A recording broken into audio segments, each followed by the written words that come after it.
வணக்கம் குழந்தைகளா, welcome to tiny wisdom கிடோஸ். ஒரு காலத்தில் பசுமையான காட்டில் ஒரு மகிழ்ச்சியான சிறிய அணில் வாழ்ந்தது. அதன் பெயர் சாமி. சாமி தினமும் பருப்புகளை சேகரித்து கொண்டிருந்தது. ஒரு நாள் காலை மரத்தில் ஏறும்போது இலைகளின் கீழ் ஒரு பளபளப்பான தங்க பருப்பு கிடைத்தது. இது எல்லோரும் பேசும் மந்திர பருப்பு தான் என்று சாமி யோசித்தது. இதை வைத்திருந்தால் காட்டில் நான் மிகவும் பணக்கார அணில் ஆகிவிடுவேன்.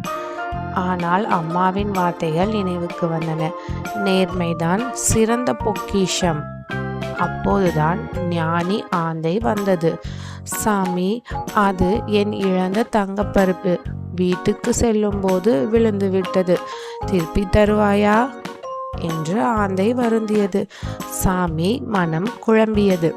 அதை எடுத்துக்கொண்டு ஓடலாம்.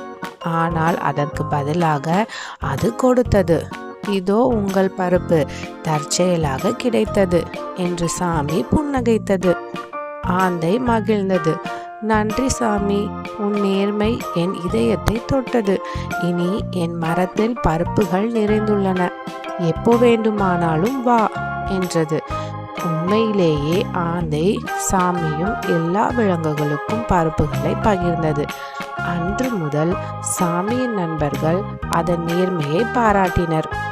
நேர்மை உண்மையான மகிழ்ச்சியையும் நம்பிக்கையையும் தரும் என சாமி கற்றுக்கொண்டது. இக்கதையின் நீதி, நேர்மை எப்போதும் உண்மையான மகிழ்ச்சியையும் நம்பிக்கையும் தரும். குழந்தைகளா, மறக்காம நம்ம சேனலை சப்ஸ்கிரைப் பண்ணுங்க, லைக் பண்ணுங்க, ஷேர் பண்ணுங்க, கமெண்ட் பண்ணுங்க.